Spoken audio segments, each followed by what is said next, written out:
Welcome to my 2019 astrology forecast video. Just a quick technical note before we start. It turns out that one of my cameras wasn't as stable as I thought. So think of the occasional wobbles and focus shifts as special effects that add variety to your viewing experience. And now, on with the show. So I'm Benjamin Bernstein with astroshaman.com, and let me just start by telling you a quick couple of things about myself. So I host This Week in Astrology, a Top 10 Astrology Podcast Award winner. That's an international award. I was a Best Astrologer winner 3 times running in Western North Carolina's premier reader survey. That, of course, is the WNC Best Of that the Mountain Express does every year.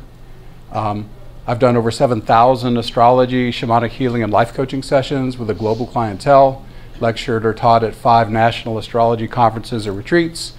And this video is going up on YouTube. And I put up the one from last year, and so far it's clocked over 80,000 views. Just, whoa, how'd that happen?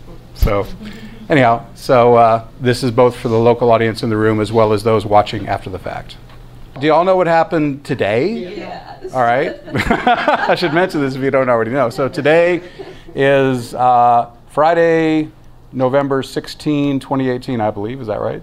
I just live in the zone anymore. I have to note days. But this morning, Venus, which had been retrograde, went direct in the morning. During this presentation, Mercury will actually turn retrograde. And I've never before seen 2 personal planets changing directions on the same day. So I'll do my best among this topsy-turvy energy. So what I want to do first is give you some overview. What I'm going to do is this presentation is going to be in 3 major parts. The first part will be the lion's share of it, and it's just going to be how you personally can use the transits of 2019 and the other events happening, so that anyone can enjoy, and I'll be speaking in terms of how you directly can use the energies. Toward the end, I'm going to get political, and that's when I will look at transits and other movement systems to the United States chart, and I will also look at movements to the chart of Donald Trump. Now, I have been criticized in the past for saying things that Donald Trump supporters did not like, and I'm going to try not to say anything bad about the man. But if you're a Trump lover and you're suspicious of me, just know you can get through most of this stuff without worrying. And when I start going into the political stuff, then you can turn it off or walk away if that's not your cup of tea. Again, I'll try to, in fact, my strategy is going to be when I see the transits to his chart and the US chart, I'm not going to make a concrete prediction, but I'll say, okay, if it were taken high side, it would look like this. If it were taken low side, it would look like that, and then leave it to your imagination as to which way it's actually going to go. So that's my trying to be fair to all parties here. That's very Venus direct. There we go. So we're going to start broad picture with what's already happening with the outer planets and their signs. And I apologize to those of you who are very familiar with all this. There are people who are brand new to this, so I'm going to try to walk a middle ground and be enough to be interesting and not so much that I'm boring those who already know this stuff. The outer planets, their placements in signs are generational influences, and they have a big impact. The 2 outer planets, Pluto and Neptune, are in the signs they're in for like 15 or 16 years, so they're very long-term players. Pluto is currently in Capricorn. He came in there in 2008. He'll be there through 2024. That's a 16-year run. Pluto in Capricorn has 2 different things he does. One is he upsets the old order. Capricorn represents structure, the way things are, the conservative ways. One thing Pluto can do, he can come in and disrupt the old structure. We saw more of that under President Obama with things like gay marriage being legalized and the Obamacare coming in, some major really shakeups. But Pluto can also come on all totalitarian. And Pluto can say, we will enforce the old order and come down like a jackboot. So we're seeing a little bit more of that now.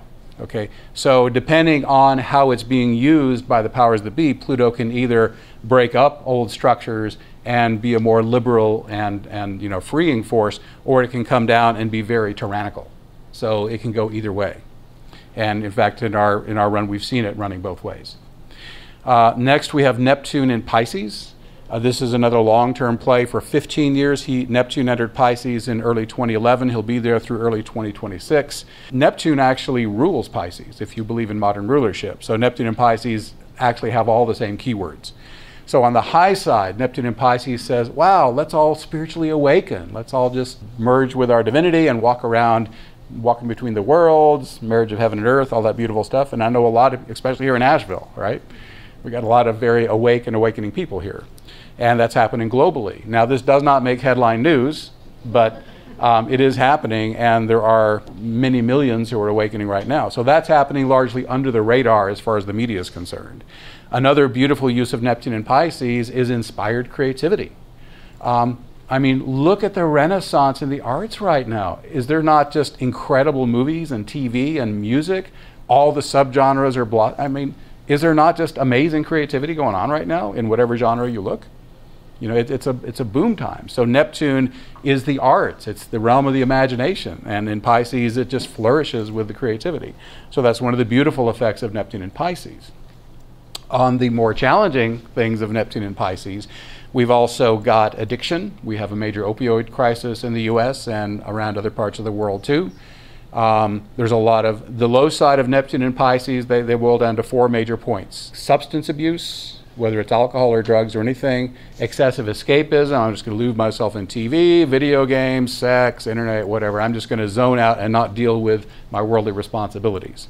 Another one is just apathy, just feeling listless. I got no sense of direction. I'm just blowing around in the wind.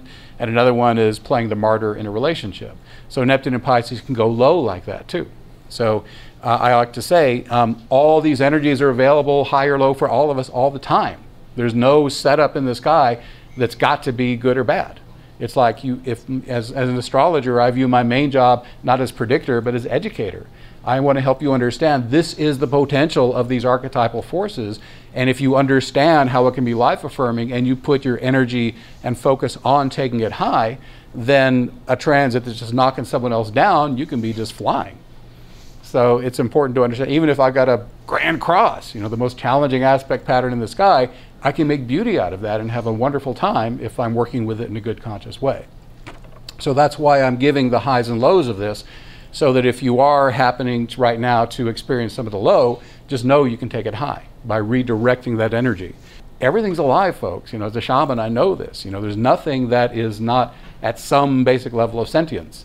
And planets especially, they have massive awareness. I mean, their consciousness dwarfs that of a human being. And you need to know it's not just a thing out there in the sky. That represents an archetypal force that's also inside you. You have all the planets inside you energetically. They're all archetypal. Jung talked about that, okay? So Carl Jung is who I'm talking about. So just understand, even if you're just thinking it, the planetary force is hearing you. And if you want to work with the planetary forces consciously, that's how I do shamanic astrology. There's many ways of doing that phrase in different styles. But what I do is I say, okay, Mars, a little bit much to anger and aggression here. Let's just be the initiator, the warrior, the pioneer in a good way. So there's no archetype that cannot be taken positive. Now, Uranus is in Taurus. Now, he moves a little quicker. That's only an 8-year run. He came in mid-2018, just a few months ago as we record this. He'll be there through the spring of 2026. I'm going to talk a lot more about him in a little while, so I'm just going to note it here and then save the interpretation for later. And there's one aspect pattern. Uranus square Pluto has been the most important transit of the entire decade. In, I think, was it 2013 through 2015? They were square 7 times. Okay, so Uranus square Pluto is like revolutionary transformation. These guys have not been that connected since the 1960s. And, you know, they're now waning out. They're on their tail run. I think I say they're in orb all the way through 2020. But this year, the closest they get in February is 7 degrees on that 90-degree square. And they go as far apart as 15 degrees on their connection. So they're waning out. They still have some influence. You'll see a couple of patterns tonight where they are in play, but they're definitely fading out. This is almost like a between year. You know, we're having some, I'll tell you the major, you know, energies, but they're nothing like what we had a few years ago, and they're certainly nothing like what we're going to have in 2020. Oh my God. Jupiter, Saturn, and Pluto all together in the sky, major cycles revving up. So this is like, this year is almost like the balsamic moon year. We're kind of fading out, and then 2020 is when boom, we really get a lot of fire going. But don't Don't tune out. There's plenty going on. You know, it's a whole year we got to work with. I just wanted to let you know there's none of these just knock you on your back kind of energies like we've had in some years. Now, there are 4 framing events in the year. These are the ones that last the entire year or most of the year. And they are, and I'll go into much more detail in a moment on these, but they're Jupiter square Neptune, Saturn sextile Neptune. There's a triple conjunction all year of Saturn, Pluto, and the South Node. And then there's a T-square with all those guys square Pallas Athena, the asteroid goddess. So those are the 4 major, framing events for the year, and I'll show you how they weave into aspect patterns as we move forward. So now we are ready to talk about the first one, which is Jupiter square Neptune. This Jupiter square Neptune, which I will interpret in depth in a moment, Jupiter's in Sagittarius all year, except the very end of the year, and then Neptune's in Pisces the whole year.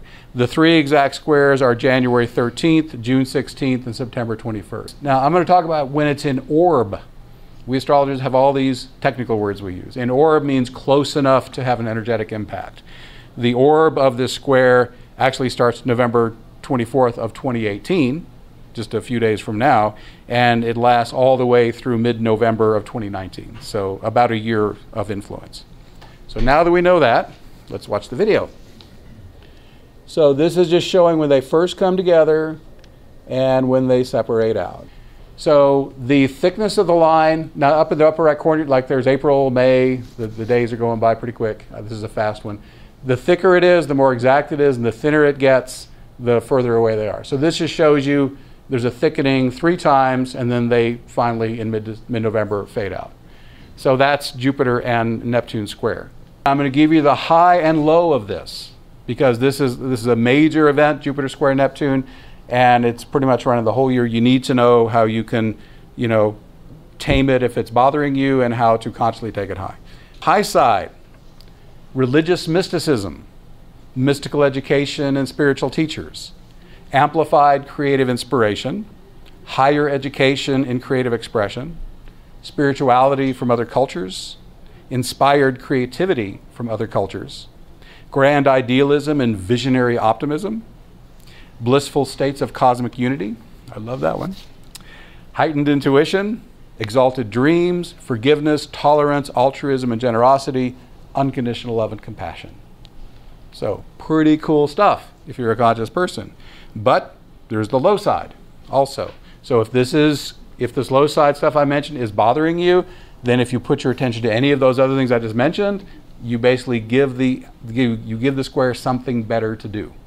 Okay? So low side, amplified addiction, excessive escapism, muddled philosophical or religious understanding, aimless wandering, rose-colored over-optimism, excessive religious trappings and ceremony, excessive generosity, and unwise financial speculation. Those are all Jupiter square Neptune stuff. And those of you who've done my lectures before, you say, wow, there's a lot more keywords than he usually uses, okay? And I have to thank Ren Butler. Okay, if you're into astrology, his book, The Archetypal Universe, Astrological Patterns in Human Culture, Thought, Emotion, and Dreams, is the best listing of keywords for planetary pairs and 3 planet combinations I've ever come across. It's amazing. So if you want, by using his book, it's really expanded my sense of how I can interpret these planets, and that's why you're going to hear a lot more options in terms of possibilities, because Ren Butler's book has really inspired me. So big kudo to him. That if you're a serious astrologer, that's just an amazing book. I can't recommend it highly enough. Okay, so that's Jupiter square Neptune. Now let's see what Neptune does when it pairs up with Saturn. So let's pull the next video up and watch them play out. So here's Saturn and Neptune. And again, the videos start to look the same pretty quickly. They're exact on June 31, June 18, and November 8th. The orb is November 10, 2018 through February 1st of 2020, so actually over a year of that. So plenty of time to work Saturn and Neptune together. This is actually one of my favorite planetary combinations. I'll tell you why. So once again, high side, low side. High side of Saturn sextile Neptune, which literally runs the whole year and then some. Law of attraction. If you don't know what that is, that's just you make a very clear intention to the universe, this is what I want to manifest, and you visualize it and make it juicy and real and pull it in, okay? Embodied awakening, one of my favorite uses of Saturn Neptune. That's where you are fully functional in 3D, but your higher self has merged with you, and you are conscious not only as the human, but the higher self transcends and includes the ego. And basically in embodied awakening, the way you know you're there is that 4 things are true. There's no mental chatter, there's no challenging emotion, it's peaceful and it's effortless. And if you're interested in that, I'll tell you how to get to it on my site. I'll be very brief with this, but if you go to astroshaman.com, the last word on the menu bar is resources.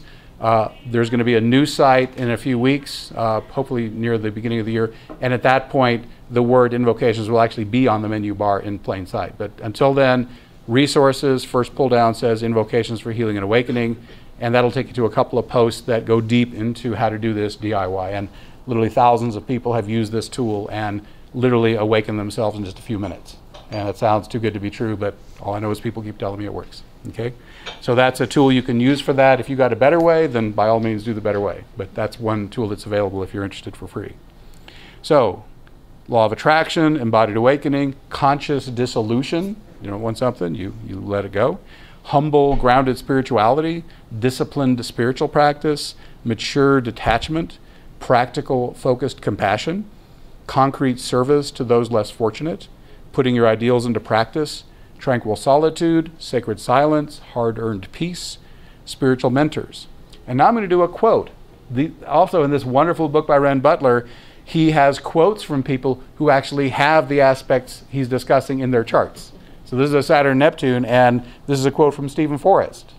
I'm sure many of you astrologers, he's one of the most famous astrologers in the world, wrote some wonderful books that I learned on. And his quote is, "Saturn doesn't ask us to give up our dreams, only to make them real." Okay, and his thing is Neptune is at the midpoint of his Saturn and ascendant. So that's how his Neptune and Saturn play together. Now what about the low side of Saturn and Neptune? I will mention this is a sextile. Usually if it's a hard aspect like a square, the challenge side is more likely to arise. If it's a soft aspect like a sextile, you usually don't see quite as much of the challenging part. However, I've seen very positive things happen with squares, and I've seen really challenging things happen with soft aspects. So it's not a guarantee, it's just a trend, just so you know. But the low side of Saturn sextile Neptune could be demoralizing doubt and uncertainty, disillusionment and melancholy, withered dreams and challenged faith, unclear boundaries, craving drugs or alcohol to blur painful emotions and simulate states of mystical union. And then there's a quote from Ann Landers, who has a Saturn-Neptune conjunction. She says, "People who drink to drown their sorrow should be told that Saturn knows how to swim."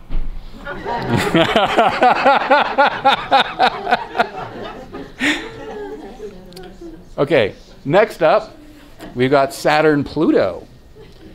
So that's an intense combination. Let's watch them.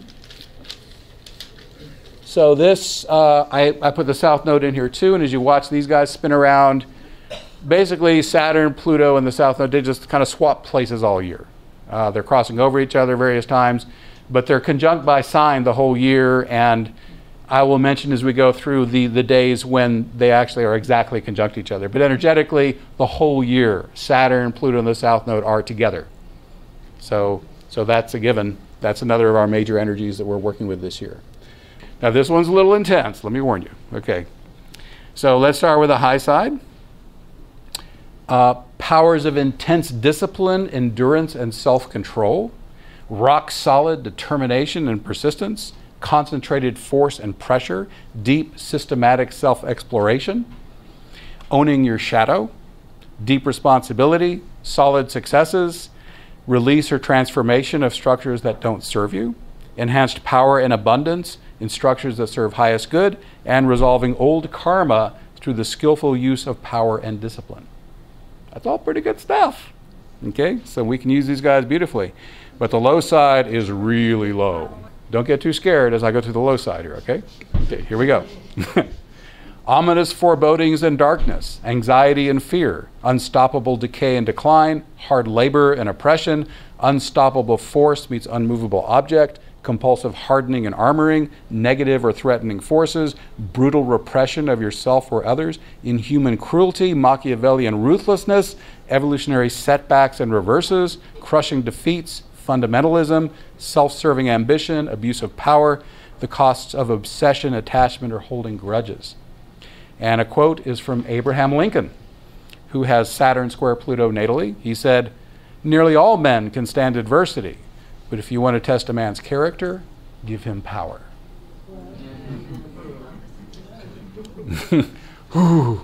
Okay. All right, so we got one more video before we go to the static slides. And this is Pallas Athena squaring all these guys I just showed you, both nodes. So let's just watch that a sec to see what they're doing.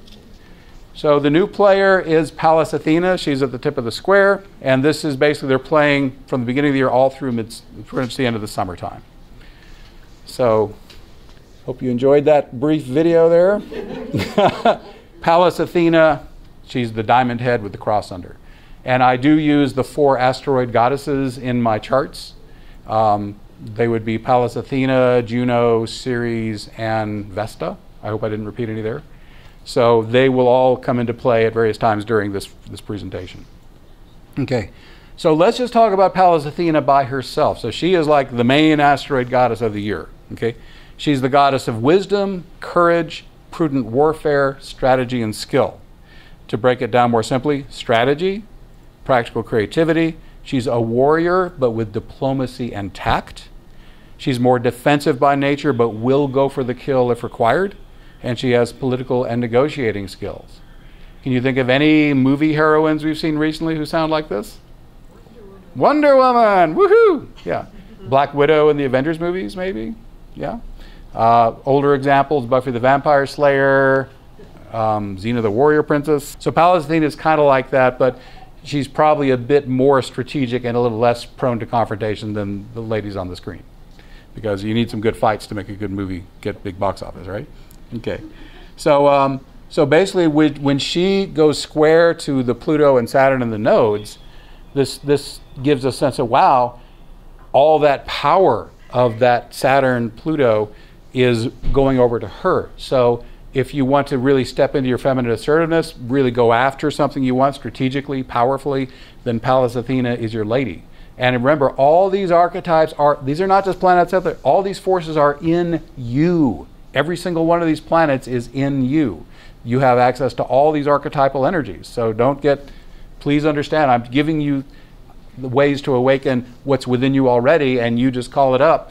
And if it's hard for you to manifest, just do some shamanic astrology. Pallas Athena, I need to be more assertive and strategic. Please, come on in.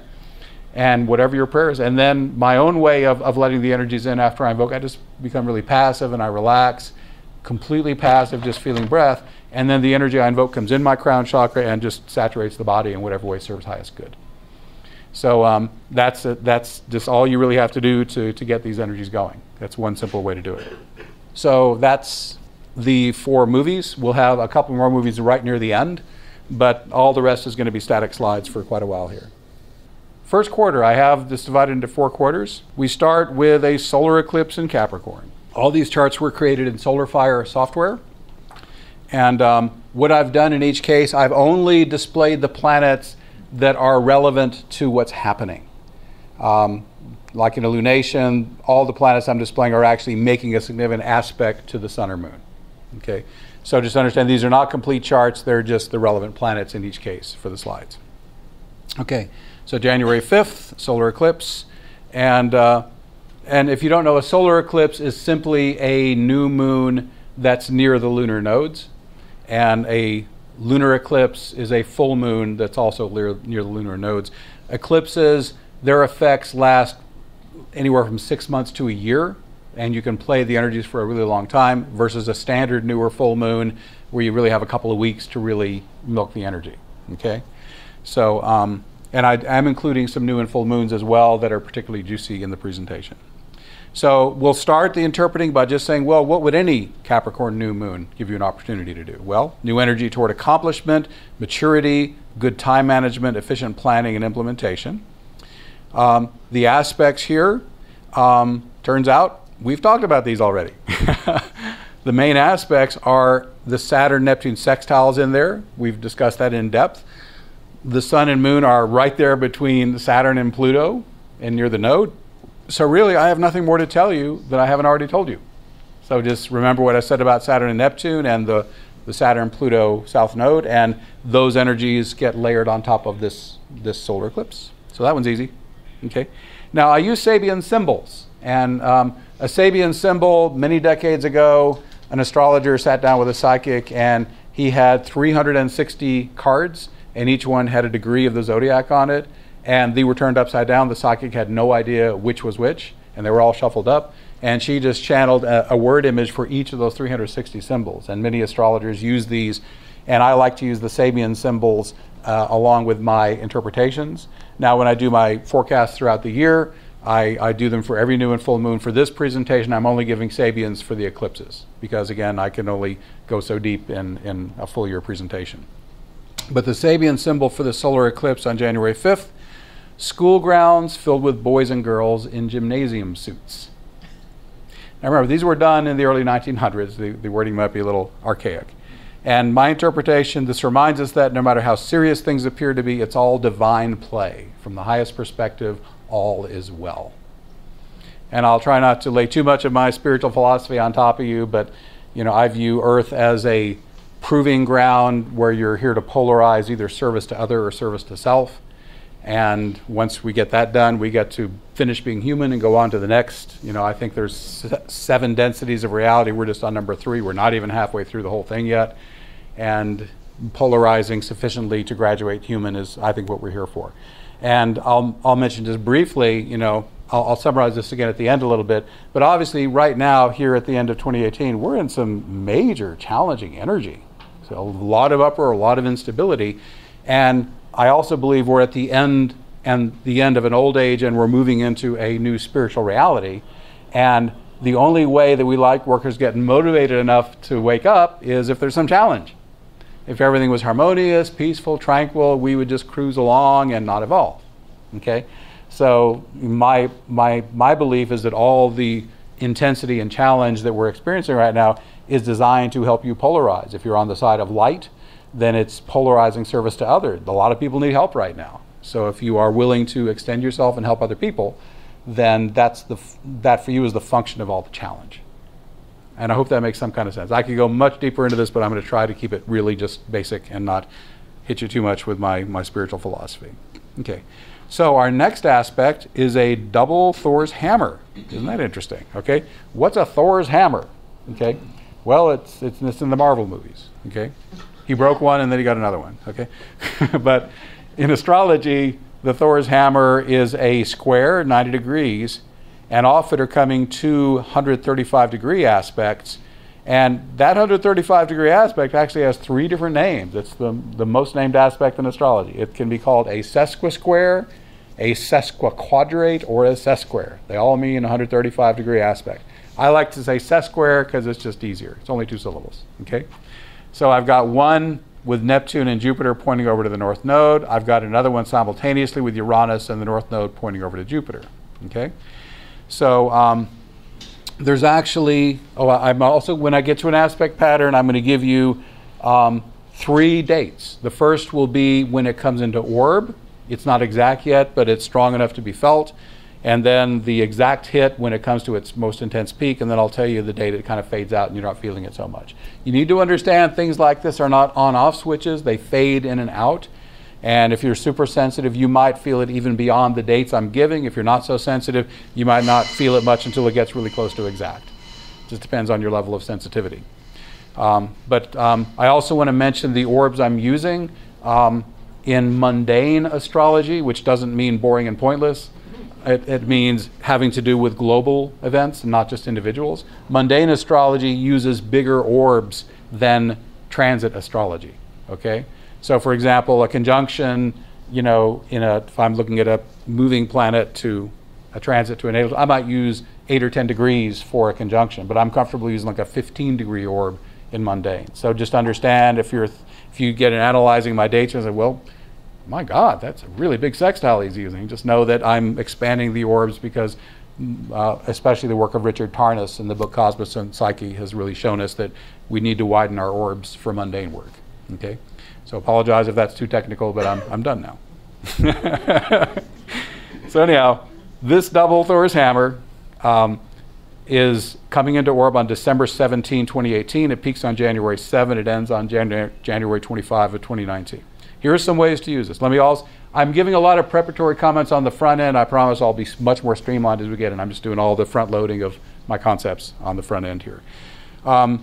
I'm not implying that the interpretations I'm giving are the only ways to interpret it. There are an infinite number of possible interpretations for any astrological event. These are just the ones that seem most interesting to me and the most helpful. So I'm acknowledging there's lots of other cool ways to interpret it, and I can't think of them all. So feel free to interpret beyond what I'm saying on your own. But these guys, here's some ways to interpret the double Thor's hammer. Stride forth on your personal quest in alignment with your heart-directed higher purpose as guided by your intuition. Let challenge inspire you to think big and align more with your enthusiasm.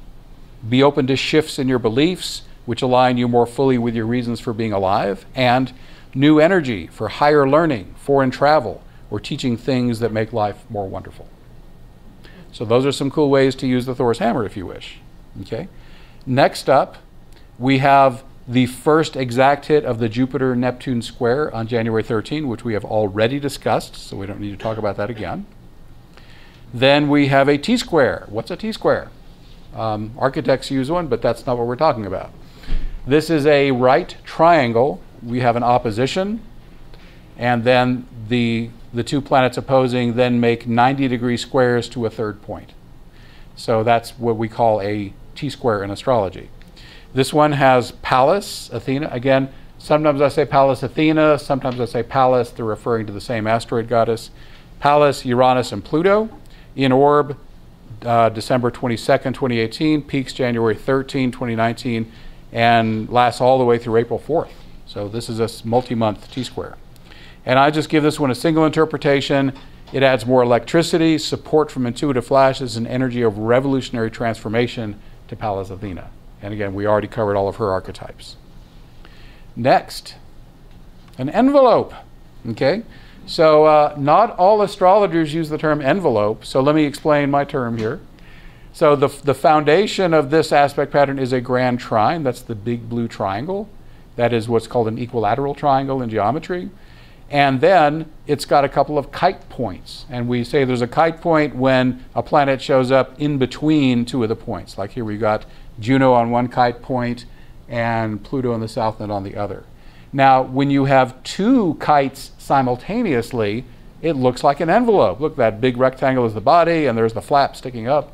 So that's called an envelope. Or if you prefer, it's a double kite. But anyhow, the planets here are Ceres, Juno, Chiron, Pluto, the north node and the south node in orb December 22nd, 2018. Peaks January 19, ends on February 8th. There's several ways we can play with this. Flowing support for healing and committed partnerships, increasing your service and or visibility as a healer or mentor, enhanced financial opportunity, especially if working with a professional partner or working in committed partnership with your customers or clients. Sorry, that was kind of wordy. And all this is supported with a balance of practicality and love, because the south node is Capricorn, practicality, and the north node's in Cancer. And that, I believe, holds all year. That movement of the nodes, this is probably the only time I address it specifically, but south node, Capricorn to north node, Cancer says, don't just get stuck in practicality and taking care of business. Take time to open your heart to love, open yourself to family and heart-opening sorts of things. Okay, so that's the envelope. Oh my God, what is that? Is that an alien spaceship?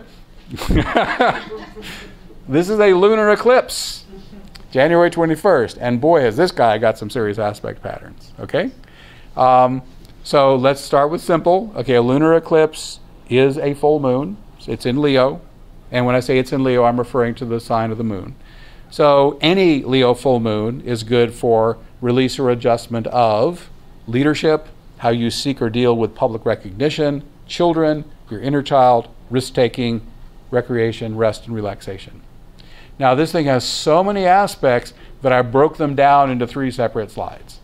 So that's the whole thing. And next up, there's the Grand Cross in the lunar eclipse. Okay? And the planets involved in this are the luminaries. When I say luminaries, I'm referring to the sun and moon, the lunar nodes, Mercury, Pallas, and Uranus. I have one shot at interpreting this. So again, when I get a little wordy, I'm actually incorporating every single planet in the pattern into the interpretation. I've got at least one keyword for every guy in there. So that's why they run a little long sometimes. So for this Grand Cross, after careful planning, you communicate a revolutionary message at the perfect time. The message is practical, it aligns with your life purpose to communicate it, and you do so in a loving and entertaining way. Then there's a kite in there too, okay? And the kite contains the luminaries, the nodes, Mercury, Ceres, and Chiron. I got 2 interpretations for this one. Harmonious breakthrough healing of old emotional wounds accomplished through mental focus and the use of previously acquired practical talents. Or insightful, heartfelt, and brilliant wisdom given in practical matters. So you can do that with that kite in there. And there's one other aspect pattern in this lunar eclipse. We got a Thor's hammer, okay, with the moon, Venus, Jupiter, and Neptune. A couple of ways to do this. Strongly amplified creative inspiration along with a strong desire to share it with others, and excessively addictive or escapist behaviors visible to others. I recommend doing the first one, not the second one. The Sabian symbol. A man is under emotional stress and blood rushes to his head. I think this reflects the potential stress of this eclipse. And if you're feeling stressed, be sure to have regular practices that support calm and serenity. Next up, we have the first exact Saturn sextile Neptune on January 31st. We talked about that already. Then we've got a Yod. Some people say Yod. Its nickname is a finger of God. Okay? So it's a sextile on the back end, 60 degrees, and the other 2 angles are 150 degrees each. Those are called quincunxes. This Yod is super tight when it peaks. They're all at 29 degrees and change, and they're literally all within half a degree when they peak. Not all aspect patterns are equal. The ones that peak really tight like this tend to have more juju than the ones that are all a few degrees off when they come at their peak. And when an aspect pattern was really loose, I just didn't include it in this presentation. So how to use this Yod, which again, Juno, Pallas Athena, and Chiron are the players. In orb January 7, peaks on February 9th, ends on February 22nd.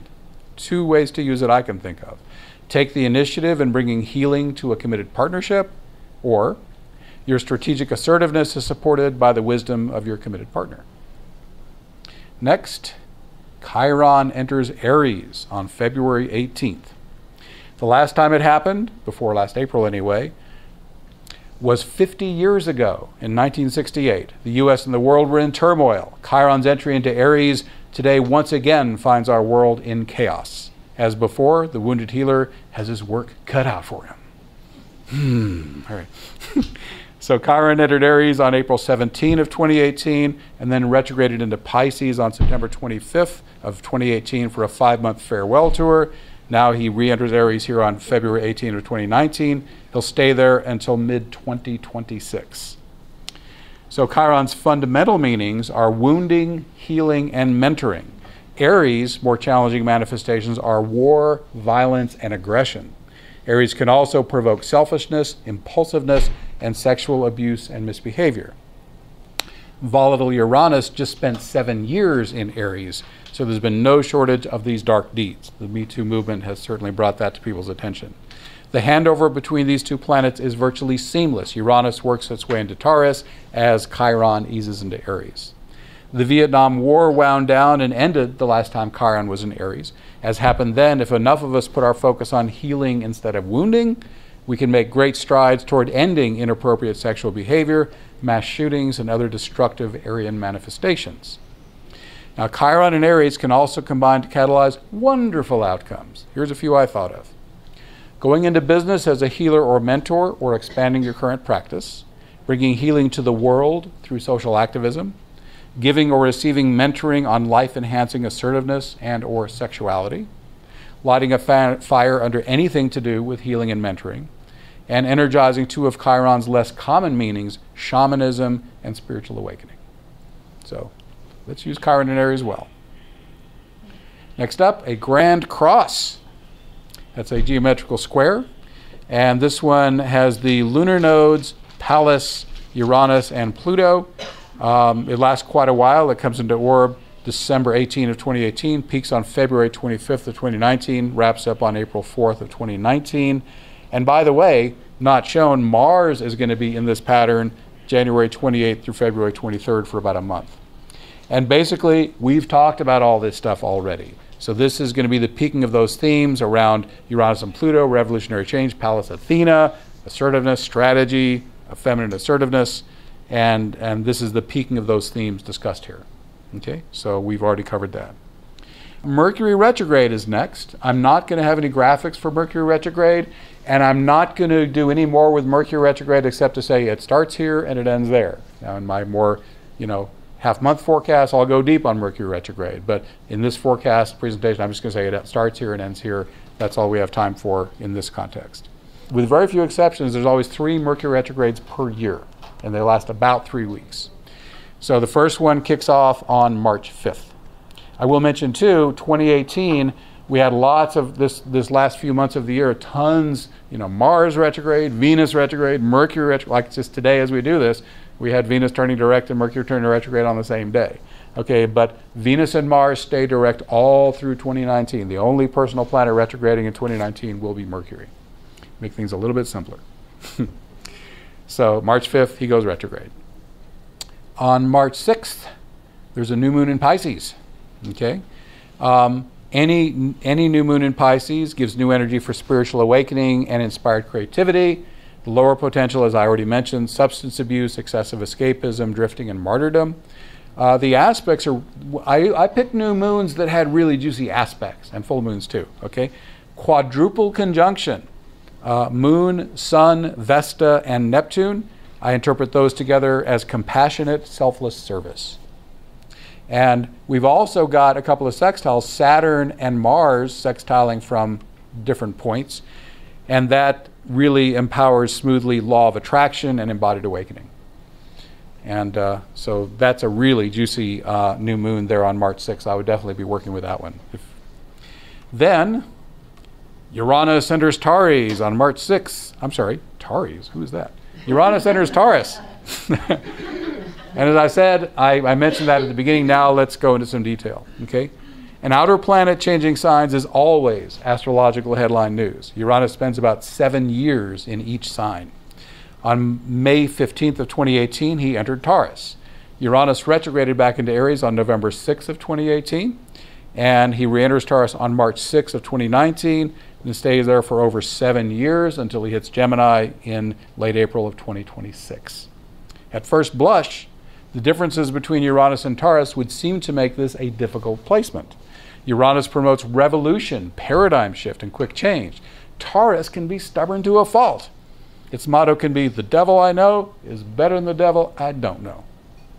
Undoubtedly, we'll experience some of this irresistible force meets unmovable object dynamic with Uranus and Taurus, but harmonious common ground can always be found between astrological archetypes. Here are some life-affirming combinations of these two energies. Fly your freak flag, bringing the fullness of your quirky human self into grounded everyday manifestation. Follow the guidance of your intuitive flashes, that's Uranus, in your daily life. Take a fresh look at your relationship with money and possessions. To me, it now seems insane to have a life or society primarily motivated by the accumulation of wealth. What would your life look like if you prioritized your authentic individual expression, followed your intuitive flashes, and served others using your special gifts that you most love to use? Now, most of us do need income to survive. Can you revolutionize your livelihood to align more harmoniously with your life purpose? Even if you earned less money, would you be happier doing what your soul sent you here to do? Now, I made this trade-off 17 years ago. I have loved what I've done for a living ever since, and I've never regretted leaving that corporate sales job. Another way you can use Uranus and Taurus, revolutionize sensuality. What outside-the-box approach would maximize the pleasure you enjoy in sight, sound, scent, taste, and touch? Physical pleasure is profoundly healing, and of course it feels wonderful. Or awaken to the living earth. Every tree, stone, and stream has a living consciousness that you can connect to. Are you not yet awake to the shamanic middle world, where every physical being has a perceptible energy field and consciousness? You can sit quietly with an object that attracts you, ask to be aware of its living consciousness. It could be your first step into a larger world. Globally, climate change has already set the stage for much of the Earth's land to be radically transformed over the next 7 years, accompanied by large-scale disruption and suffering. The massive hurricanes, typhoons, and California wildfires we've had just in the last few months drive that point home.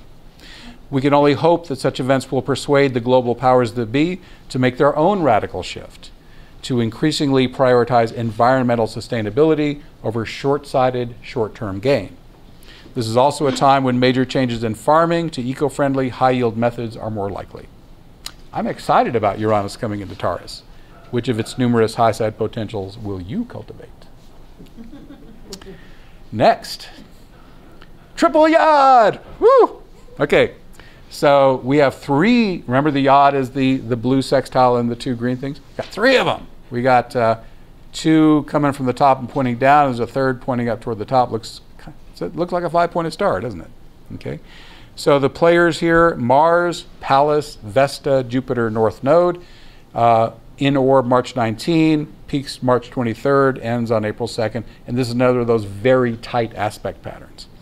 One interpretation: assertive, adventurous, strategic action aligned with soul purpose and serving a higher cause.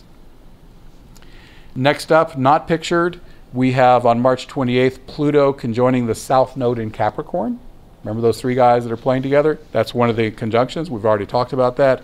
On March 28th, Mercury turns direct. And when I say turns direct, that means a retrograde is ending. Next up, T-square with Juno, Jupiter, and Neptune. In orb March 16, peaks March 31st, ends on April 15th. Expanded focus on committed partnerships. When an asteroid goddess shows up in a pattern, she tends to be the focus of the interpretation. The asteroid goddesses have such distinctive meanings that it's hard not to focus the whole thing around them. Okay? So when Juno shows up, she's committed partnership. High side of this, more joy, celebration, soul connection, and creative inspiration together. Low side, excessive confusion, deception, or avoidance of reality in the relationship. You choose. So that brings us through the first quarter. Quarter 2. April 5th, Aries new moon. An Aries new moon supports new beginnings of all kinds, and especially if it has the Aries energy in it, that would be fresh energy toward being a warrior, entrepreneur, sexual being, athlete, or initiator. Now, what's interesting here is the sun and moon are almost exactly square their positions in the January 5th Capricorn solar eclipse. This is almost exactly 3 months later, okay? In fact, they are exact within 8 minutes of orb, a tiny fraction of a degree. So that means, what do we got again? We got Saturn, we got Pluto, we got the South Node. Okay, just like in that solar eclipse, similar interpretation. What's new here that wasn't there, though, is Pallas Athena is a player. Okay, so basically this, if you want to add meaning to the Aries new moon, it just re-energizes the interpretations of those points I already gave.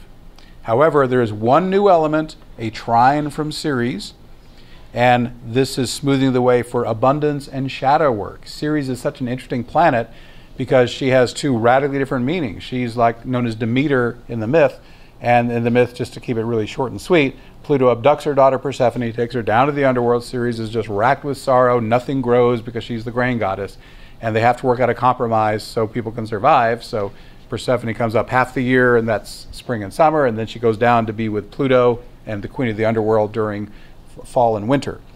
So because of the grain goddess thing, Ceres is abundance, and you know, lots of cool stuff coming.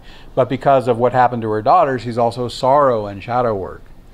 And I've actually experienced that if I have undone shadow work, it can actually block my prosperity. So that's another reason to, if you've got some sorrow coming up, to do something effective to work with it. I mentioned how to get to my invocations earlier. I've got a healing invocation up there that a lot of people use to, when some challenging emotion comes up, they can flush it out and have the divine clear it from them. So just know that effectively dealing with your shadow material, the things that bother you, can actually be a door opener to increased abundance, not just money, but anything of value to you. So just a little tip there. So that's the Aries new moon. Then we've got the Libra full moon, and that's a pretty complicated graphic, but I'm not going to talk about all of it. Any full moon in Libra is good for release and adjustment in relationships and creativity. The moon makes a tight opposition to Uranus and a loose square to Pluto. There's that Uranus-Pluto square firing up a little bit. This brings the energy of revolutionary transformation to this full moon's themes of relationship and creativity. And the tight trine from Juno, the big blue line right there, smooths release or adjustment in committed partnerships. And I'm going to leave out the rest of them. You can study the graphic if you want, but that's all I'm going to talk about. In case you haven't picked this up yet, new moons are great for new starts or putting fresh energy into something you're already doing. Full moons are best for releasing and adjusting. So basically from new moon, waxing up, all the time it's waxing up to full, that's when you start new stuff and add energy, and full moon back to the new moon is when you release and adjust. Now this is not ironclad, but that's the general vibe of the lunations and a good way in general to use them. Okay, we don't live in a society that honors these cycles, so you can't really do them 100%, but that's the basic idea of how to work with new and full moons. Okay, T-square, Mars, Jupiter, Neptune in orb April 21st, peaks May 1st, ends May 13th, with Mars in Gemini, which is important to the interpretation. This fires up creative writing and inspired communication, energized learning from your inner wisdom. On the low side, this could be misguided verbal attacks or street corner preacher syndrome. I have the one true way! Everyone else is wrong! So be careful on that one when that comes along.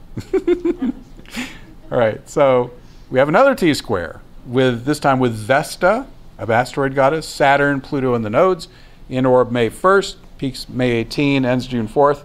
Single interpretation, massive empowerment of soul-aligned service to a higher cause.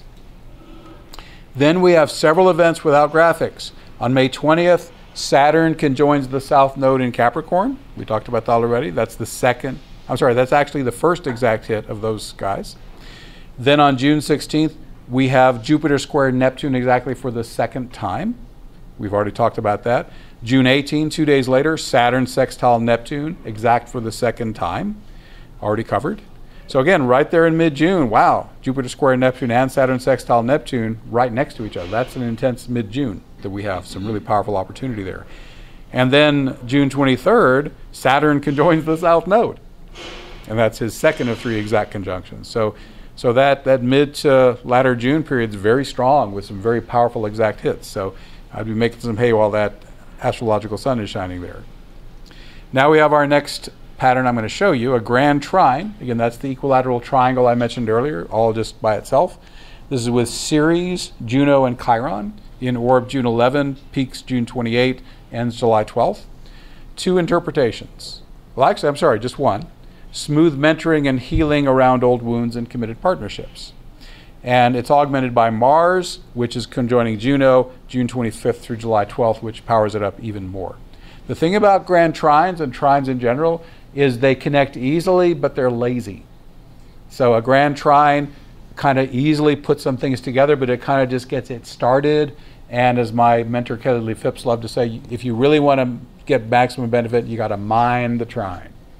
Put some energy proactively into that, and you'll get better results from it. And that ends the second quarter. We're on to quarter 3. Let's start with the solar eclipse on July 2nd. This is in Cancer, and any new moon in Cancer, solar eclipse or not, is good for new beginnings in home, family, and shadow work. Once again, we're echoing prior lunations here. This echoes the January 5th solar eclipse in Capricorn and the April 5th new moon in Aries because of the aspects, hard aspects to the nodes, Saturn and Pallas Athena. Basically a very similar interpretation in that way to that April 5th new moon especially. Okay. What we have that's new, and again, I'm not going to belabor the interpretations again, you've heard them enough already, but we got a square from Chiron right here. This adds healing power, and a sextile from Uranus adds intuitive flashes and the ability to make rapid progress. The Sabian symbol of this solar eclipse on July 2nd, a clown, is caricaturing well-known personalities. For that I say, don't take yourself too seriously. You're probably noticing I'm being very shallow on my lunation interpretations. Again, that's because we're covering a lot of ground. I don't want to dig too deep into any one thing if it's not super important. The second Mercury retrograde of the year starts on July 7th. Then on July 16th, we have a lunar eclipse in Capricorn. Any full moon in Capricorn is good for release or adjustment in career, maturity, responsibility, time management, planning, and implementation. This gives us even more stimulation of that T-square with Pallas, Saturn, Pluto, and the nodes. And the other factors are we have Venus and Mercury up here opposing the moon, and that opens the door for harmonious communication and creative expression. Sabian symbol, an oriental rug dealer in a store filled with precious ornamental rugs. So that asks, what's valuable to you? Is it beauty? Is it practicality? Or do you value that which cannot even be seen in the inner world? That's just my own add-on. That's not really in the symbol, but I couldn't help myself. Sorry. July 17, a T-square with Pallas, Saturn, Pluto, and the lunar nodes. And again, we've talked about these guys already, but they're really strong. They're very tightly together, and that whole, especially Pallas Athena energy being supercharged by Saturn and Pluto is really strong here in mid-July. Then we have a triple yod. Isn't that pretty? Okay. So 3 yods with Pallas, Vesta, Jupiter, Neptune in the North Node in orb July 8th, peaks July 25th, done on August 3rd. I interpret this strategically and assertively broadcasting information about a charitable higher cause that aligns with your soul purpose. Next up, a new aspect pattern we haven't seen yet, a cradle. Kind of looks like a cradle, okay, mainly a soft pattern. This one has Vesta, Saturn, Neptune, and the lunar nodes in orb July 6th, peaking July 26th, ends on August 25th. I interpret this using the law of attraction to support a charitable, worthy cause that aligns with your soul purpose. Okay. The next graphic we're about to see is, I think, the most visually interesting aspect pattern of the entire year. Well, I have to live up to that one, aren't I? Here it is. Whoa! This is 7 yods. All at the same time. Okay. Now, it may just look like 5, but because Juno and Mars are at the same corner, and technically they are in distinct yods, this is actually 7 yods at the same time. Okay? Now, it opens on July 8th, peaks on July 25th, ends on August. With this many, I'm sorry, I just misspoke. Forgive me. I was looking at the wrong thing. This includes these planets: Mars, Juno, Pallas, Vesta, Jupiter, Saturn, Neptune in the North Node. When I first looked at this, I said, I can't make any sense of this. I can't possibly interpret this. But I slept and I've looked at it again. Oh, I see. Okay. Sorry, it's complex, but I only gave one interpretation. You can use this in the following way. Assertive, strategic action taken with a committed partner in support of a compassionate higher cause. This is done responsibly, joyfully, and in alignment with your soul purpose. We got every single point in that interpretation. Woo! Okay. Next up, new moon, July 31st in Leo. Okay. So now I'm going to give a few interpretations where I'm going to give it just the plain English first, and then I'm going to do it a second time, and I'm going to tell you which planets gave me which keywords. This will be fun. Okay. So here's just plain English. Sharing your creativity with others with dynamic electricity and genius. You receive smooth support from a mentor in doing this. This could also be a paradigm shift in your creativity. Now, with planets. Sharing your creativity, Venus and Leo, with others with dynamic electricity and genius, Uranus. You receive smooth support from a mentor, Chiron, trining, in doing this. This could also be a paradigm shift in your creativity, which is Uranus, square Venus, and the Leo luminaries. So, okay, on July 31st, Mercury, which had been retrograde, turns direct. Our next pattern on August 31st. I'm sorry, August 1st, forgive me. Another cradle. This one with Vesta, Neptune, Pluto, and the nodes in orb July 6th, peaks August 1st, ends on August 25th. Smooth, powerful, divinely guided support for a worthy cause that aligns with your soul purpose. I just need to throw something in here. How many of your brains are starting to get fuzzy? Okay, just understand, I'm not expecting you to digest this all on the first round. Please remember, this is going to be up on my site on YouTube, and you can go back and take notes, and you can use this throughout the year. Okay, now this month, let's go see what's happening this month. So just know that I'm being detailed here so you can go back and basically work with it all year if you want to. Okay, so I know it's a lot to take in at one time, and there's no way around that. So I apologize if you feel overwhelmed, just know you can go back and piecemeal it, okay? August 15th, Aquarius full moon. The moon opposes a quadruple stellium in Leo, and that's Sun, Venus, Mars, and Juno right there. Again, plain English first, and then I'll go back and add the planets and signs. Use the power of your relationships, including committed partnerships, as well as your creativity, to make adjustments that help you express yourself more authentically in service to a higher cause. Use the power of your relationships, Venus, including committed partnerships, Juno, as well as your creativity, Venus again, to make adjustments, full moon, that help you express yourself more authentically, Aquarius, in service to a higher cause, Vesta. So that's what I said about the Aquarius full moon. Next lunation, we got on August 30th, a new moon in Virgo. Again, massive conjunction of planets in Virgo. We've got, what do we got there? Mercury, Juno, Sun, Moon, Mars, and Venus all in Virgo under that new moon. That's amazing. We've also got Chiron and I believe Uranus there on the other side. One more time, we're going to give the plain English and then the planets. Okay? Inspired refinement of your relationships, expression, and creativity. This includes the healing of old wounds. Inspired, Uranus, refinement, Virgo, of your relationships, Venus and Mars, expression, Mercury, and creativity, Venus. This includes the healing, Chiron, of old wounds series. So you can use it that way if you like. Oh, how about a mystic rectangle? Okay, a soft aspect pattern. It's a big old rectangle. Oh, I got to tell you a joke. My most vivid memory of Sesame Street is I think it was some talk like this Muppet, and he's explaining what a rectangle is, and they've built one out of wood and string, and he says, this is a rectangle, and he proceeds to totally mangle it, and it just string and wood are everywhere. He says, it's a wreck and a tangle. It's one of my favorite puns of all time.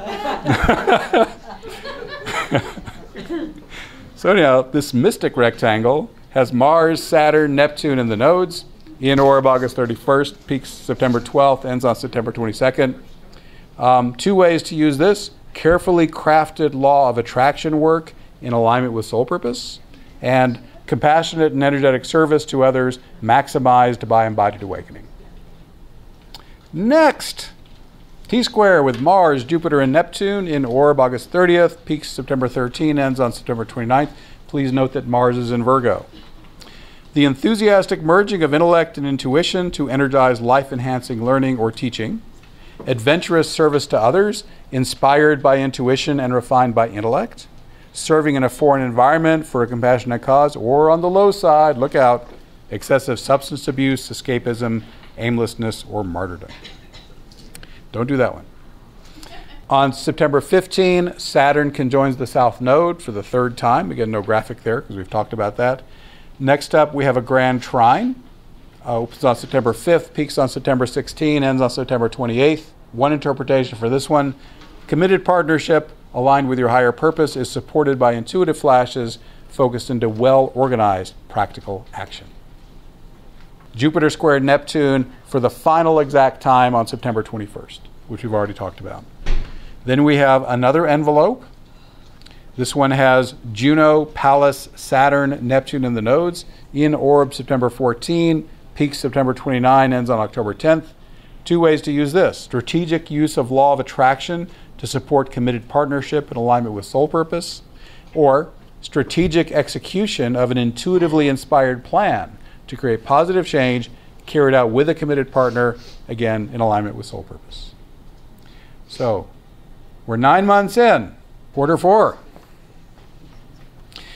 So first up, a T-square with Juno, Jupiter, and Neptune. It opens up on September 9, peaks on October 3rd, ends on October 24th. How can you use this? Well, I've got 4 ways. Spiritual teaching, given or received with a committed partner, intuitively guided adventure or foreign travel undertaken with a committed partner, expanded soul connection with a committed partner, or increased challenge with a committed partner involving deception, illusion, or rose-colored glasses. Next up, a Thor's hammer. And this has Juno, Jupiter, and Uranus involved. 3 ways I can think of to use this. It comes into orb on September 28th, peaks on October 11, ends on October 21st. Adventuring with a committed partner into uncharted territory. Increased triggering chaos or instability in a committed partnership, highlighting the need for the relationship to heal or end. Or you and your committed partner interfacing more dynamically with a like-minded group or tribe. October 13th, Aries full moon. Okay, any Aries full moon is good for a release or adjustment in leadership, sexuality, warriorship, entrepreneurship, initiation, and relationships. What really got my attention on this super tight Pluto square to the luminaries, augmented by a less tight Saturn square. This powerfully enhances all the opportunities for positive transformation and release of what does not serve you. Enhanced wealth, power, and structure are available for whatever aligns with soul purpose. In addition, I've got trines from Jupiter and Ceres, and these 2 planets can both represent abundance, and the trines is easy connection. These can bring harmonious luck and expansion to that which aligns with your soul purpose. I use soul purpose a lot, don't I? Okay. What I've observed in these 7,000 plus sessions I've done is the transits may not care what your personality wants. Okay. What they're interested in is, are you on track with your soul purpose? So what I've observed, at least my perspective, is when a client's in a time of extreme challenge, what's happening is they have fallen out of alignment with their soul purpose, and their ego is wanting something that their soul didn't actually send them down for. And the more they try to maintain that thing that's out of harmony with them, the more challenging it becomes. When they release what does not serve them, when they put their attention on what they actually signed up for as an incoming soul, then things tend to smooth out and harmonize quite a bit. We have free will down here. Our egos can do as they wish, but just consider, if you're running into a lot of challenge real consistently, ask yourself, am I focusing on the wrong thing? Is there something I need to let go? Is there something I need to put my attention on more that will smooth things out a little bit? So that's my own belief around that. Next up, we got a T-square with Mars, Saturn, and the nodes in orb October 11, peaks October 24th, ends on November 4th. One interpretation: harmonious vitality and enduring energy support structures that align with your soul purpose. Challenge or conflict may arise to show you which structures do not align with your highest good. October 27th, the Scorpio new moon. Any Scorpio new moon, new energy available for transformation, occult practices, sacred sexuality, as well as enhanced wealth and empowerment. This has a very tight opposition from Uranus, and that supercharges everything I just named. Uranus also intensifies intuitive flashes and encourages personal transformation that aligns you more fully with your authentic self. The quincunx from Chiron to the luminaries can trigger the healing you need to accomplish all of this. On October 31st, Halloween, the final Mercury retrograde of 2019 begins. And then on November 8th, we have Saturn sextile Neptune. This is the final exact sextile of these 2 in 2019, already covered. So let's look at something we haven't covered, another yod. This is Juno, Pallas, and Uranus in orb November 6, peaks November 16, ends on November 27, pretty much the whole month of November. Very tight, which means it's powerful. This one, you can revolutionize your committed partnership through strategic planning and bold action. November 20th, Mercury turns direct again, stays direct through the end of the year. Then we have a significant sign change. Jupiter enters Capricorn on December 2nd. Jupiter shifts signs about every year I think this is a 13-month run. But the high side of Jupiter in Capricorn is expanded energy for maturity, responsibility, time management, planning, and implementation. The low side could be overwork, excessive seriousness, fanatical thinking of the ends justify the means. Why are Saturn and Pluto in the image when I'm just talking about Jupiter entering Capricorn?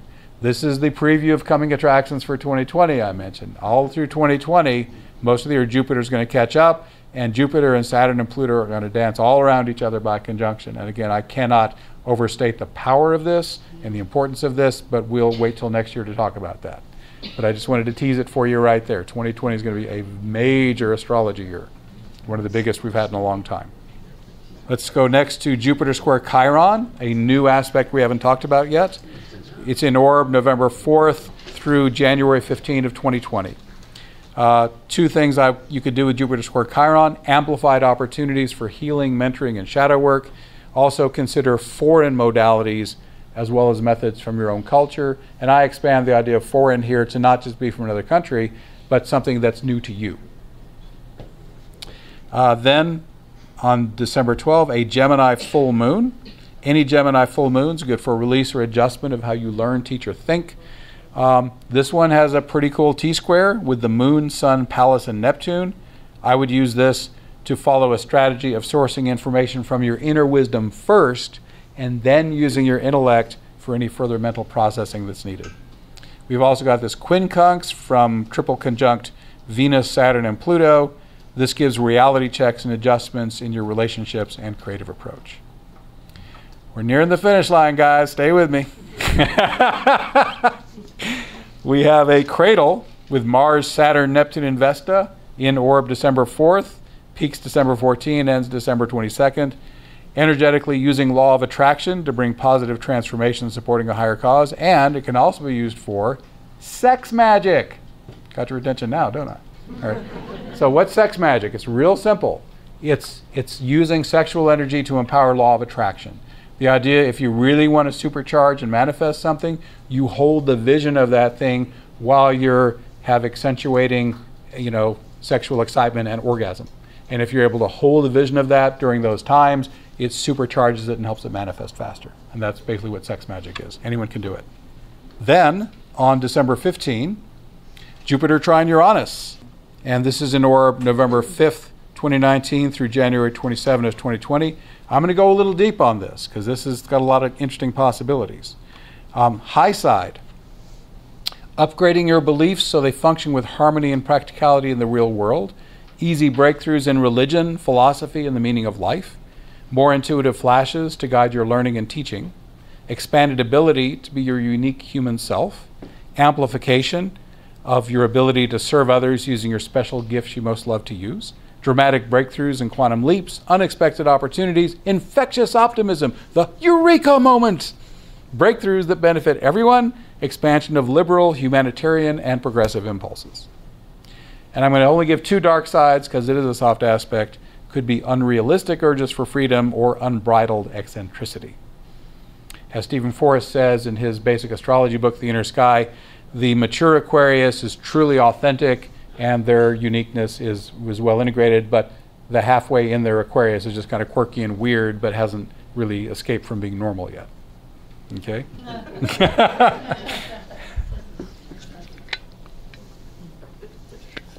December 26th.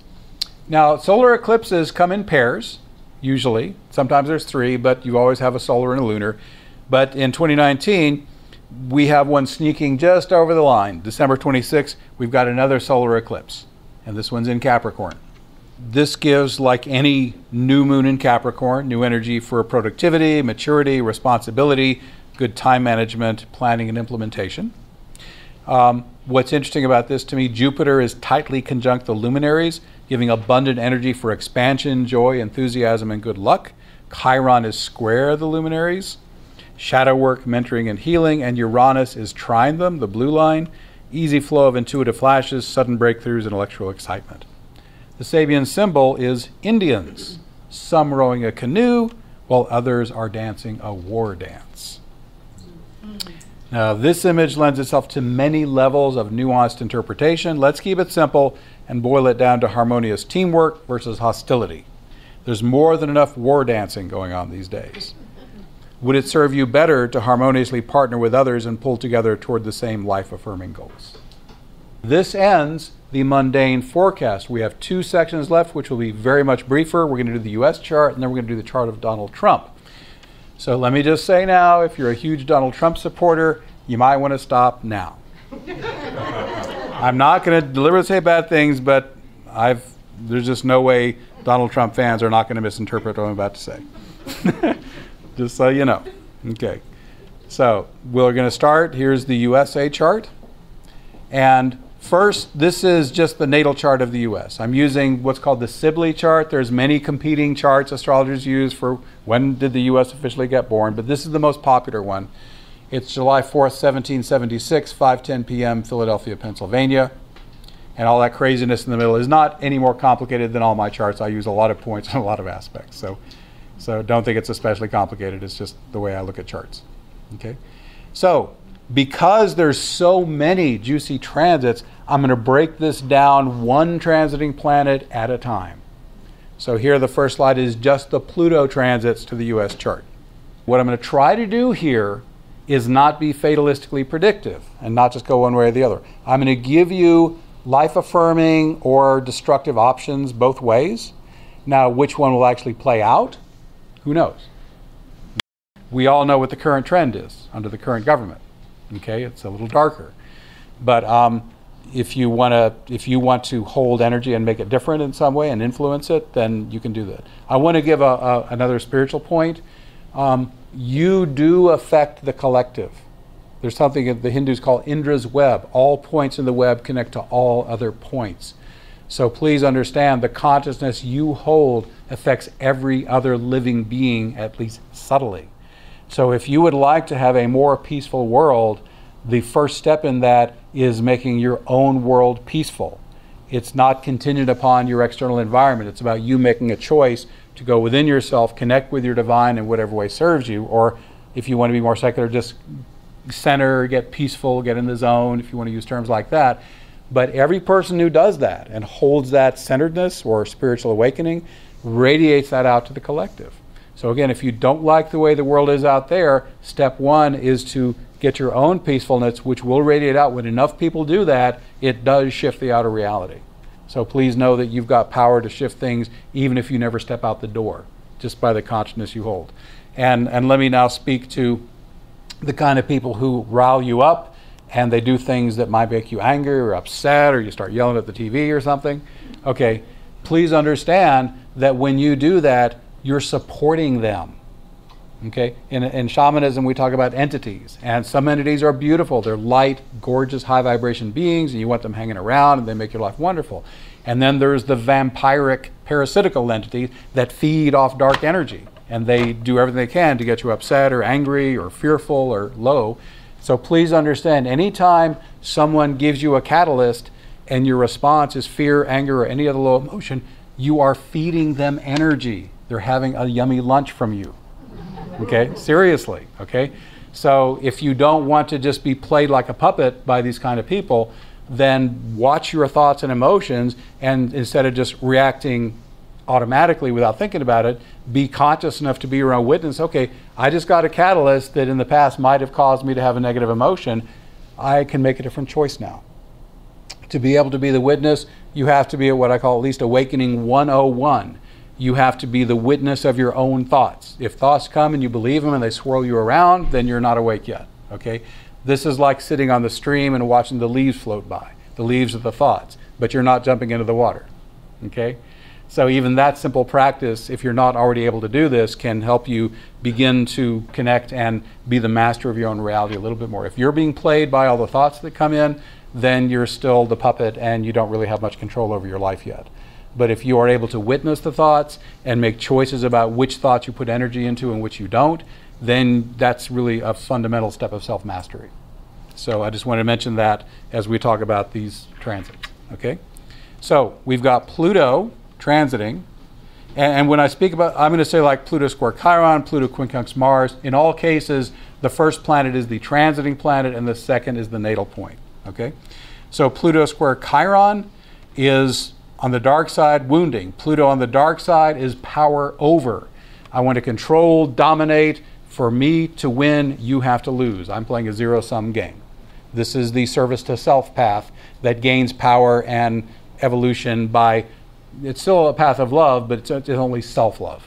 You don't love anyone else. You have to shut down your heart chakra completely and dominate and control others, and that's how you win on that path. There's also a high Pluto, and the high Pluto says, okay, I want to share power. I love this glyph of Pluto. It looks like a person raising arms to heaven and saying, I surrender. Okay, and this is the highest Pluto, this is the Pluto I strive for. So, okay, divine, just show me what to do. Just give me the inner guidance and I'll follow it the best I can. That's the high Pluto, okay? So in all cases, these are possibilities, okay? So Pluto square Chiron could be massive wounding and really difficult, challenging circumstances, or it could be the empowerment of healing, okay? For subtle reasons I don't want to get into, Chiron here can also represent other countries. So it could be us and our leadership wounding other countries, doing trade wars, and being real aggressive and threatening in order to get what we want and saying we're the only one that matters. Or we could be really healing and working to attain harmony and cooperation with those countries. Could play either way. Pluto's also quincunx Mars. Mars on the low side, war, violence, aggression, just going after what you want and not caring who you hurt by doing it. Or Mars could be, remember Mars here is in Gemini, communication, and it's in the 7th house of the US chart. So this could be, wow, I'm going to empower helpful communication with the other countries. And let's come to some meaningful understanding. I'm going to initiate that kind of wonderful communication, make that adjustment instead of getting all aggressive and violent with them. Pluto also opposes Mercury. And Mercury is the planet of communication. So a similar thing we just did. In the United States chart, Mercury rules the 7th house of relationships. In the chart of a country, that can only mean other countries. So Pluto opposed Mercury says there's a real empowerment of communication, whether that's all aggressive and blustering and threatening on the low Pluto, or whether you're trying to achieve consensus and understanding and harmony, depends on the consciousness of the leadership of the country. Finally, Pluto squares Juno. And Juno is the goddess of committed partnership. This would particularly apply to the countries like Great Britain, with whom we have a special relationship in a long-term play. It could also equally apply to countries who are our long-term enemies, because that's a committed partnership too, okay? So again, whether we're going to be aggressive and threatening or whether we're going to come to harmony and understanding is up to us. The hint here, I think, is that all the aspects are hard. A red line in a chart like this means a challenging aspect, and the green quincunx tends to be challenging too. So, on measure, given the current trends, my expectation is we'll probably see a little more of the low side than the high in 2019. But again, I hold out the hope that a miracle could happen and harmony could prevail, but we'll see. Okay, so that's Pluto transits to the US chart in 2019. And what I've chosen here are transits that are pretty well in effect the whole year. There will be, and that's pretty well covering what we're looking at here. Then there's really no Neptune transits of significance to the US chart, so we go to Uranus. And Uranus is sextile Venus and Jupiter, which are actually really important planets in the US Sibley chart. Venus rules the midheaven, because that's Libra up there that you can't see. And Jupiter rules the ascendant, because the US chart has Sagittarius rising. So Uranus, the planet of revolution, breakthrough, paradigm shift, saying, wow, we could paradigm shift how we're seen out in the world, midheaven, okay? And we could also transform our image with the ascendant. In astrology, the ascendant and midheaven, the beginnings of houses 1 and 10, are the most public angles. And now I'll give a little basic here. The angles in astrology are 4 house cusps. Basically, on a lot of charts, they're the compass points. Number 1, 4, 7, and 10.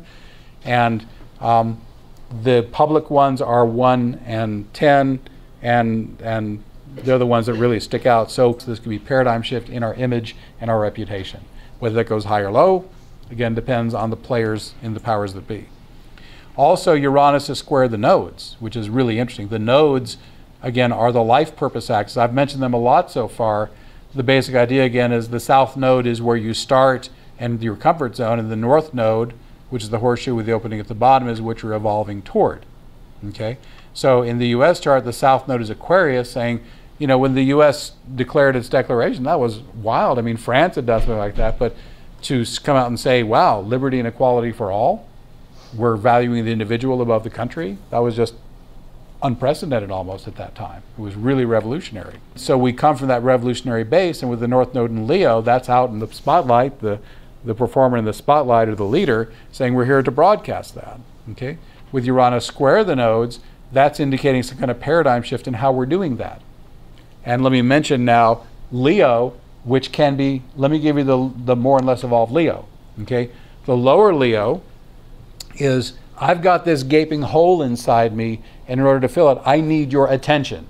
I'm going to do whatever I can to get your attention. If I can get it harmoniously, great. And if I have to misbehave to get it, I'll do that. But I've got this gaping void in me, and I need all your energy to try to fill that void. Never mind that it's pointless and it keeps emptying out. I'm going to keep trying because I don't know what else to do. Okay? I can think of certain world leaders who kind of behave like that. Not naming names. The high Leo is someone who's awakened sufficiently that they have found their own source of energy.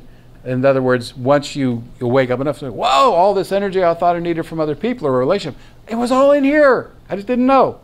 Now I'm, in that sense, complete within myself. I'm going to continue to relate, but for the opposite reason. The evolved Leo overflows with light and love, and they want your attention so they can give you some. Okay? So the evolved Leo is giving, not taking. But you have to be visible either way to do your job. So this, interpret it as you will, but Uranus says, is the way we're doing Leo changing? Is it going from high to low or low to high? So I'll let you make your own judgment about which Leo we're showing to the world right now. Chiron is conjunct the IC and opposing the midheaven. So let me explain that. So here's Chiron down here at the bottom, and this line right here is the cusp of house number 4, called also the IC, the Imum Celi. I just learned how to pronounce that properly. Also the nadir. Okay? So Chiron, again, is the wounded healer. One of the meanings of the cusp of the 4th house is shadow work. So Chiron on the U.S. nadir says we're doing a lot of shadow work and dealing with a lot of old wounds. I mean, if you look at how Trump riles up his base, he's playing to their fears and old wounds and sense of injustice, and that's where he's pulling up his power, by riling up the dark side of people and feeding off that. Another way to play Chiron at the cusp of a country chart is, wow, let's come to grips with where we've been misaligned. Let's face our wounds and heal them and come to harmony with that. So Chiron on the nadir is just as capable of bringing healing and harmony as it is in riling up the dark side. So again, it's all up to the leaders and how they're playing it. And then the energy, of course, that we're holding too. Chiron's also square Venus and Jupiter. Again, these are the rulers of the midheaven and the ascendant. So again, this makes whatever Chiron is doing really visible. It's aspecting the rulers of the two most visible angles of the whole chart. So whether we're out there wounding or whether we're seeking healing, it's going to be super visible to the rest of the world right now. Then we've got Saturn transits. Saturn is over here, square Chiron and Juno most of 2019. Chiron wounding, Juno, committed partnerships, and then he's also opposing the Sun in square Saturn. So without getting into too much detail, basically Saturn could be, I'm going to dominate and control, I'm going to be the bully and make the rules, or it could be, wow, I'm going to humble myself and I'm going to be the wise elder. I'll offer my advice, but I'm not going to coerce you. So Saturn can play either way, but again, with these hard aspects, I have a suspicion about how it's actually going to play out in the world. So next up, let's go to progressions. Okay, now everything we've looked at so far has been a transit, and a transit is where the planet actually is in the sky right now compared to the horoscope we're looking at here in the case of the US chart. A secondary progression is the second most common movement system that astrologers use, and these are transits slowed down a year for a day. So however far the transiting planet moves in one day, its progression version takes 1 year to go that far. Very, very slow. To further cement this point, let me give you 2 quick examples. This should clarify it. The transit moon circles a horoscope every 28 days. The progressed moon comes around every 28 years. Transit sun comes around every year. Progressed sun comes around about every 365 years. So very, very slow. Okay? So when a progressed planet actually does something, it's a big deal because it's so rare. The progressed moon in the US chart is down here in the first house in Capricorn. The first house is the most self-centered house. It's the house of me, myself, and I. And Capricorn is a sign of let's just get it done. You know, and it's the opposite sign of Cancer. Cancer would be our heartfelt and concerned. Capricorn can be, I don't care who I hurt, just get it done. Okay? So the mood of the US with the progressed moon, the mood of the country is in practicality, just get business done, and being kind of self-centered. So that's kind of the mood of the country based on that. This is actually the chart of a little later in 2019, but progressed Venus actually changes signs. And again, progressed Venus only changes signs about every 30 years in a progressed movement. She's moving from Aries to Taurus.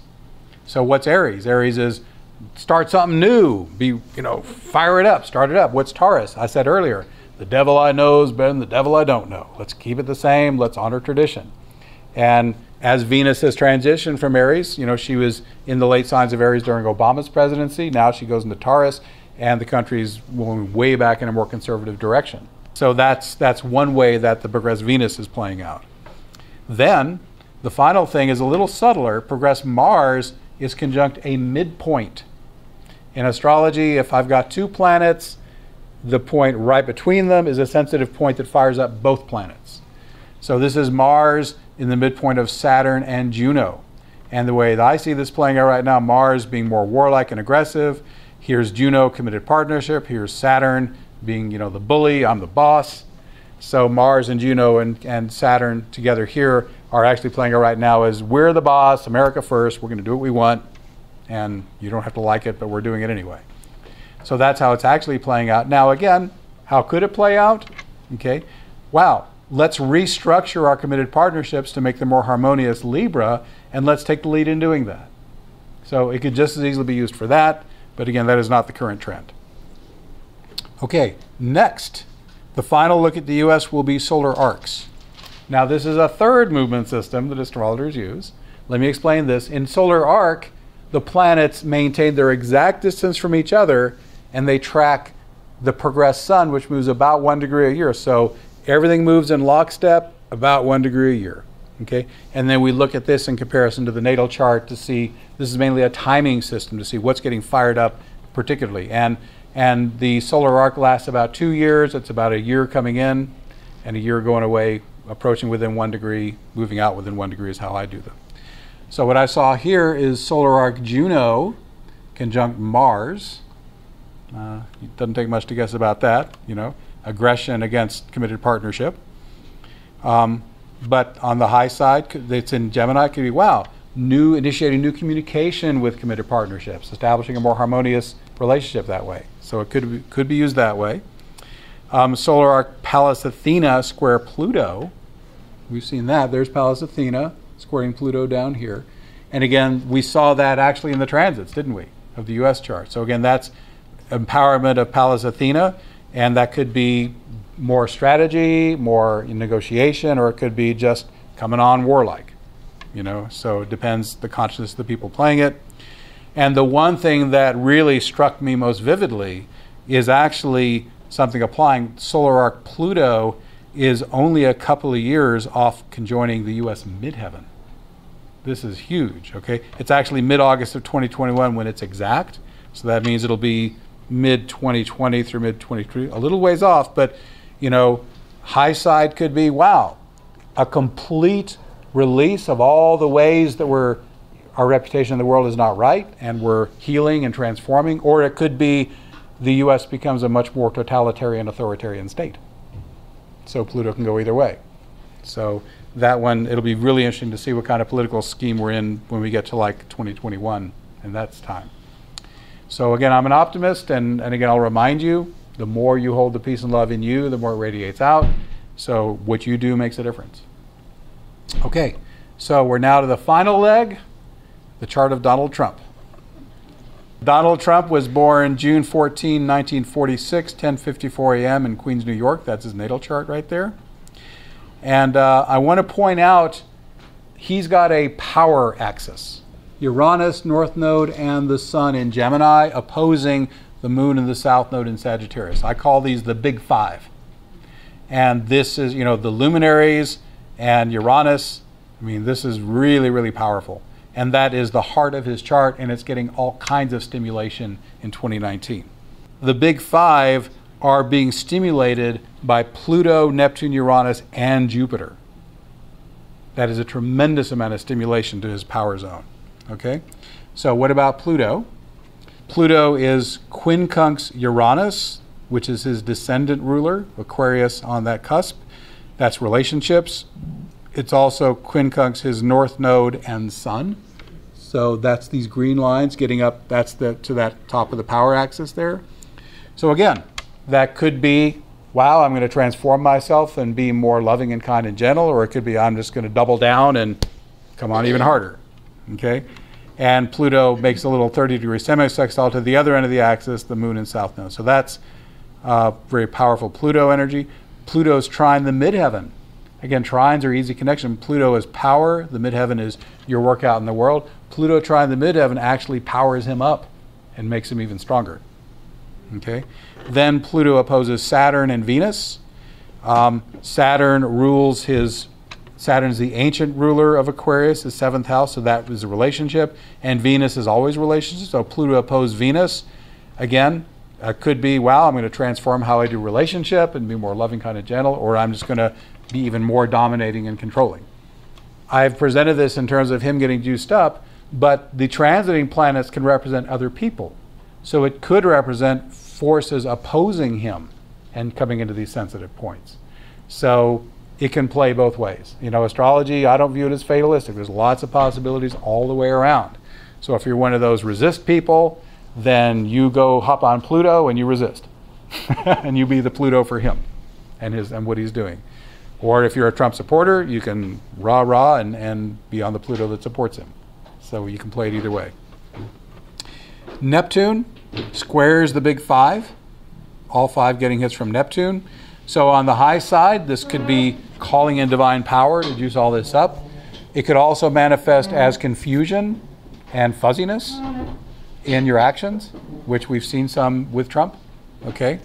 So that could be a fuzzy factor, or it could be actively calling in higher forces to work with you. I'm going to give 2 Uranus slides because this is early in the year. Early in the year, Uranus trines his ascendant and sextiles his descendant. And that is just, you know, energizing, electrical for going out. This is like a great charisma builder. Uranus trine the ascendant. Uranus sextile the descendant is like paradigm shift in relationships. And if you look at his cabinet and all the people who work for him, I mean, he just fires them right and left. So we could say Uranus sextile the descendant could be just massive turnover in the people who are important in his life, whether it's personal or people who are associated with him in a work capacity. This is Uranus making minor hard aspects to the big five. So again, that's electricity. A conscious person could be getting intuitive flashes and acting on them and acting in higher good. Or Uranus could be on the low side. Again, I've given the high side of Uranus earlier. It's be your unique self, which he is. He's doing that. It's following your intuitive flashes. Don't know if he's doing that or not. And serving others using your special gifts you most love to use. I'm sure in his own mind he is being of service. He's doing what he thinks is right. But on the low side, Uranus is crazy, chaotic, unpredictable, unstable. Uranus is making minor hard aspects, challenging hits to all of his big five. So this is showing a higher degree of instability and destabilization to the whole core of his persona here. So that's part of what's happening with him in 2019 with Uranus. What is that one? This is Uranus. To be technical, Uranus is semi-square, 45 degrees to the sun, north node in Uranus, and it's making a sesquare, 135 degrees down to the moon and south node. Is that what you were asking? When? Oh, this is the latter part of the year. Most of the latter part of 2019, Uranus is doing these minor hard aspects. Thank you for asking that. Okay, then the blank slide means it's time for movies. We're almost done. First, I want to show you his Jupiter transits. Jupiter passes back and forth over the bottom of his big five. Let me just show you this. You can watch. So watch this. There's Jupiter at the bottom, crossing retrograde over him and now back forward. So I'll show you that one more time. I know that was quick. So watch Jupiter at the bottom, first in forward motion, going across his south node of moon, opposing the others. Then he backs over the other ones, and then he goes forward again. This is the whole year. So not only do we have, so we would say here we have stage setters and triggers, okay? And I should explain how that works in astrology the way I think about it. So for a really significant life event to happen, I've got to see Pluto, Neptune, Uranus, or Chiron making an aspect to that thing, especially a hard aspect. An opposition, a square, or a conjunction is what really makes things happen. And sometimes wonderful things happen with that, okay? So they got to be stage setters. They're around between 2 and 4 years. Then the quicker guys, including Saturn and Jupiter and all the quicker planets, come along, and many times per year they'll conjoin, square, or oppose those sensitive points because the slow guys are firing up. So in Trump's case, we've got all kinds of stage setters. We've got Pluto and Neptune and Uranus setting stage, and Jupiter here is acting as a trigger to fire up the timing, which is the whole year. So Jupiter is expanding everything he's doing. And Jupiter can expand what's wonderful, or it can expand what is challenging. But it's a very intense, very dynamic year for Donald Trump. Incredible amount of stimulation of his natal chart, as you're seeing. And this isn't even all of it. Progressions. One more movie. Now, what you're going to watch for here is the progressed moon moving from the 12th house to the 1st. And it's going to be on the left. So you're looking right here on the left. It's rolling along. So the progressed moon during the year, there it just shifted into the 1st house, and then it conjoins the sun and moves past. So one more time. So again, on the left, progressed moon starting in the 12th house, then crossing into the 1st, conjoining the sun and moving past the sun, and ending at about 5 degrees Virgo by the end of the year. Now, why is this important? Now we'll go back and we'll finish with slides. So here we have a progressed new moon, September 16 of 2019, exactly at 3 degrees Virgo, okay? So a progressed new moon only happens every 30 years. It's as big a deal as a Saturn return by transit, if you know what that is, okay? So he's got this in his 1st house. A progressed new moon is a tremendous new energy for initiation. So he's got tremendous energy come September for launching new whatever he wants to do, okay? Now it's in Virgo, which is service, but how do you define service? You know, I'm sure he thinks that he's being of service with exactly what he's doing, okay? So just know that that's yet another level of power he's getting in 2019, okay? Now look at this historical note. On July 9th of 2016, his progressed sun hit the ascendant, and 4 months later he was elected president, okay? So the progressed sun, the evolving sense of identity, most people never even have a progressed sun hit an angle. But the ascendant is considered the most powerful of all the angles. It's super high visibility. The sun, I'm shining. I'm in a very visible spot. And he had tremendous exposure. He got elected.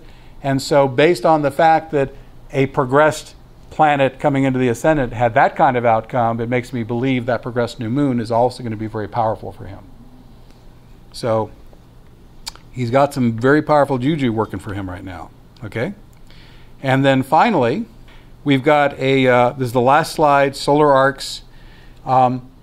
His solar arc north node conjoins the ascendant. And what is the north node? It's your life purpose. So now, and this is the only time in his whole life the solar arc node is going to hit an angle like this. So whatever it is that it's his life purpose to do, he's going to be doing it in 2019. Okay? Now you may love or hate what he's doing, but there's no denying this guy's got incredible moving energies supporting him and what he's doing in 2019. Also, we've got, these are all conjunctions, solar arc Uranus, where is he? Right there, is conjunct Mars. Mars and Uranus is the most volatile combination in astrology, crazy, unpredictable. So we'll probably see more of that kind of behavior. Again, could go high. I'm going to use my assertive energy in a brand new life-affirming way. And solar arc Venus is conjunct Neptune, which could be,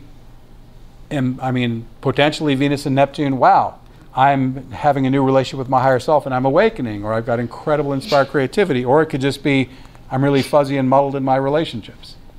So again, depends on the person and how they use it. So that's Mr. Trump. I want to affirm one last time what I said earlier. We're under pretty challenging energies. Trump, love him or hate him, has got incredible support from the stars in 2019. The U.S. has got a lot of challenge going on. What are you going to do about it? If you surrender to fear and apathy and get all negative, you support the people you are not wanting to help. Because anytime you sink into the dark energies, you're feeding the dark guys. Even if you don't interact with them, the energy still transmits.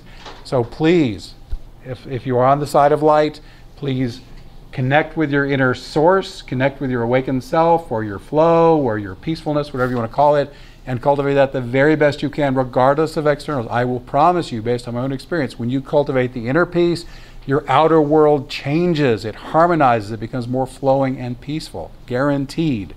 So if you'll do any kind of practice, whether it's my invocations or anything that calls to you, that will start shifting your direct personal reality in your little bubble that you live in. And when enough people do it, it bubbles the whole planet. So just know that you do make a difference by the thoughts and emotions you choose to cultivate and the consciousness you choose to hold. So I'm a big fan of go for the peacefulness. Thank you so much for coming. God bless you all.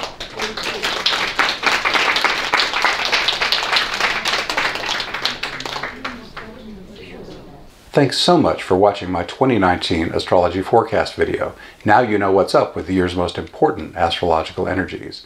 But the only way to know how they'll impact you is to relate them to your astrology chart.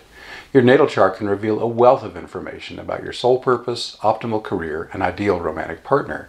Spirituality, timing, relocation, your chart can provide helpful insights into every area of life.